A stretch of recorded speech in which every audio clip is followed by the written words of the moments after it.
Hey, it's Punky J. What's going on, guys? So I just want to review one of my favorite video games, Half-Life 2. Also, just recently, I made a video called The Reason Half-Life 3 Was Ever Made. It's definitely worth checking out. And I'm probably going to end up ranting in this video because I'm very passionate about this. But, yeah, real quick in a nutshell, fanboys don't appreciate shit anymore. And Lord Gaben caught on to this because of Mass Effect 3, which was so hated, and it just did not deserve the hate that he got. He didn't want that to happen to him. So really, it's fanboys that are to blame for no Half-Life 3.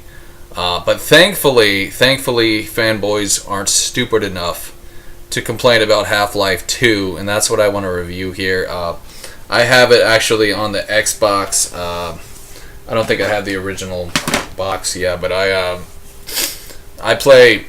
a console gamer. I don't play on PC. But the funny thing is, though, the console version, you can tell it is the PC version. They just, transferred it to Xbox because it has the same loading times as the PC did, But anyways, so yeah, Half-Life 2. It's not just like shooter. It's not just an adventure, and it's not just a horror. It's all of them combined, and that's what makes it so awesome. I believe the best video games are just like a clusterfuck, of different genres. That's just really cool, and there aren't a whole lot of games like that. In this game, you play the role of Gordon Freeman, who's a scientist. Basically, you have to stop all these mutations from happening. It's a really cool game, kind of sci-fi, and that's another genre, sci-fi. So it's really cool. I guess technically it's a shooter, a first-person shooter, but my only gripe with first-person shooters is you should be able to toggle from first-person to third-person if you want to. I don't know why they feel like you have to be stuck in first-person all the time. That's just my opinion, but that's why I love Metal Gear Solid 4. It's because you could actually toggle from like first person to third person, and there's a few other games where you can do that. I can't really think of the titles. I think there was one Duke Nukem game where you could do that. I don't quite remember, from a long time ago. But anyways, it's just I love this story and the characters. It's so in depth, and I love what's her name, Alex. The chick that you're with that helps you, she's hot, and that's a big reason I like her. But she's also she's not annoying, she's actually cool. She tries her best to help you.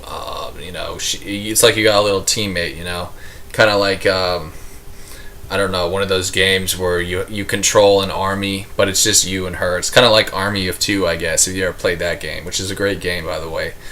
But yeah. I love how the characters, it's like they're so interactive, It's just, you don't see that a lot from games that old. It was very innovative.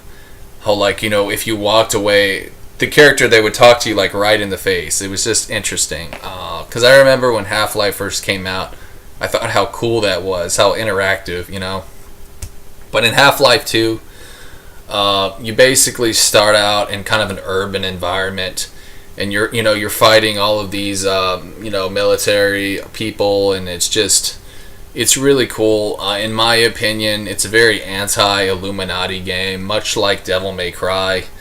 It's obvious that the main enemy is basically like the Antichrist. Basically like the president that wants to make everyone, slaves and stuff. Just like, the conspiracy theorists, they believe that's true too and stuff like that. So it's really cool. But yeah, I love the different environments. It's not just urban, it's all kinds of different environments. Plus you get to ride in a boat, which is funny and cool. And it has a gun, a boat with a gun. Technically it's not a boat, but it's a raft, I guess, if you want to call it that. And there's like a go-kart thing, kind of like a car you get to drive, which also has a gun, which is awesome. Every vehicle has a gun in this game, which is so amazing. Definitely feeds the testosterone there, but It's just, I love the enemies too. You go from like, regular soldiers to like these things called ant lions, which is these creepy bugs.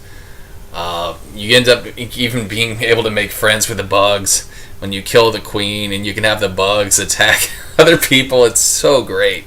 I love Half-Life 2.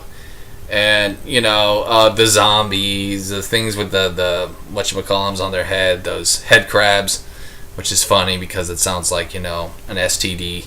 But anyways, I loved Half-Life 2. It's just a great game, and it's a shame that we're probably not going to get a Half-Life 3 because of stupid fanboys. Us millennials, we're such a retarded bunch. We're so spoiled. We're just a bunch of man children. And people complain about the dumbest things, and that's why we never got a Half-Life 3, guys. So don't think it had to do anything with money or finances or, any of that shit. That's not the reason, I can promise you. But anyways, guys, this is Punky J. Thanks for watching my review, and I'll see you next time. Peace.